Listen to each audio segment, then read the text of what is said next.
बिहार की एनडीए सरकार का क्या होगा, अब इस सवाल पर लगातार चर्चाएं शुरू हो गई हैं।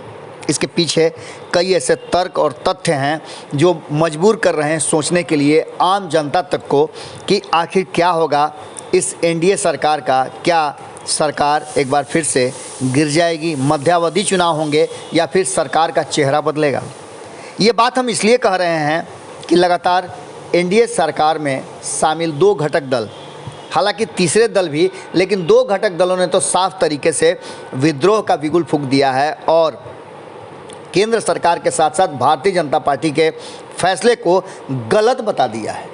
इतना ही नहीं, अगर कहा जाए तो जहां नीतीश कुमार एक मुद्दे को लेकर के विपक्ष के साथ खड़े थे भारतीय जनता पार्टी के विरुद्ध, वहीं आपको बता दें कि अब पूरी तरह से तेजस्वी यादव जो नेता प्रतिपक्ष बिहार की में हैं, उनके साथ पूरा का पूरा भारतीय जनता पार्टी को छोड़कर विपक्ष के साथ साथ सत्ता में शामिल दल भी खड़े हो गए हैं।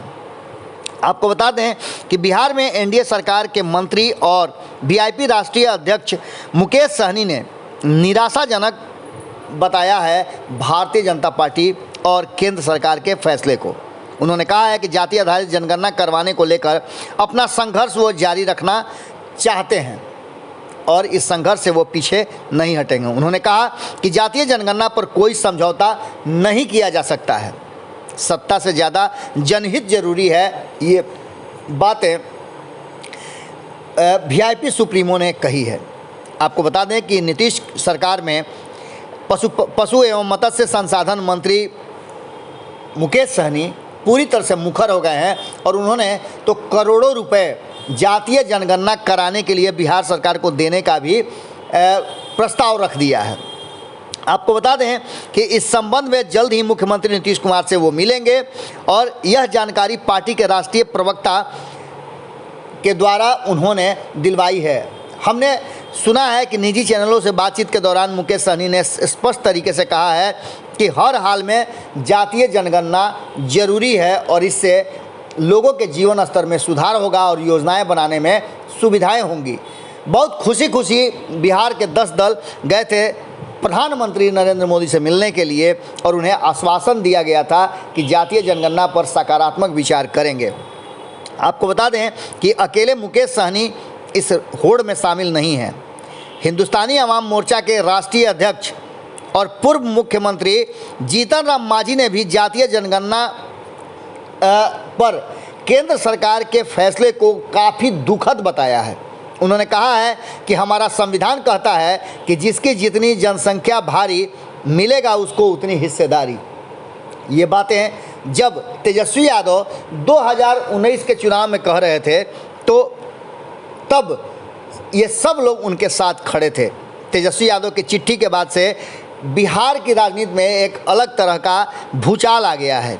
आपको बता दें कि मुख्यमंत्री नीतीश कुमार दिल्ली में हैं और उनकी मुलाकात गृह मंत्री अमित शाह से होनी है। उसके ठीक पहले बिहार में राजनीतिक उथल पुथल ज़बरदस्त है। ऐसी स्थिति में आपको भारत लाइव ने शुरू से ही बताया था कि सरकार जिस पतली महीन डोर पे खड़ी है वो डोर कभी भी टूट सकती है। अब स्थिति ये है कि दो बड़े घटक दल यानी कि सरकार में शामिल ये दोनों ही दल वीआईपी और हिंदुस्तानी अवाम पार्टी अगर अपना हाथ खींच लेते हैं तो सरकार का जाना तय मानिए। वहीं आपको बता दें कि विचारों की तो एक दूसरे से होड़ लगी हुई है। जहां एक तरफ मुकेश सहनी भारतीय जनता पार्टी से पहले ही नाराज़ थे, अब इस नए फैसले ने कहीं ना कहीं मामला उलझा के रख दिया है। साथ ही आपको बता दें कि इस पूरे मामले को लीड करने वाली राष्ट्रीय जनता दल और राष्ट्रीय जनता दल के सुप्रीमो लालू प्रसाद भी पूरी मजबूती के साथ इस मुद्दे को अब छोड़ने के पक्ष में नहीं है। सारा सत्ता से जुड़े हुए लोग और विपक्ष आज आरजेडी और महागठबंधन के साथ है। देखना होगा कि नीतीश कुमार दिल्ली से लौटते हैं तो इन सारी मुद्दों पर किस तरह का फैसला करते हैं। वर्तमान में तो कहीं ना कहीं मांझी और सहनी ने केंद्र सरकार और भारतीय जनता पार्टी को मुश्किल में जरूर डाल दिया है। जुड़े रहिए भारत लाइव के साथ, खबरें लगातार जारी हैं। अगर ये वीडियो पसंद आई और वह बिहार के राजनीति और बिहारियत से सरोकार रखेनी तो सब्सक्राइब बटन दबा के चैनल के सब्सक्राइब कर ली। ओजे एगो घंटी बा, ओकरा बटन दबा देला से कुल सटीक और मारक खबर रुआ मुफ्त में मिल जाई।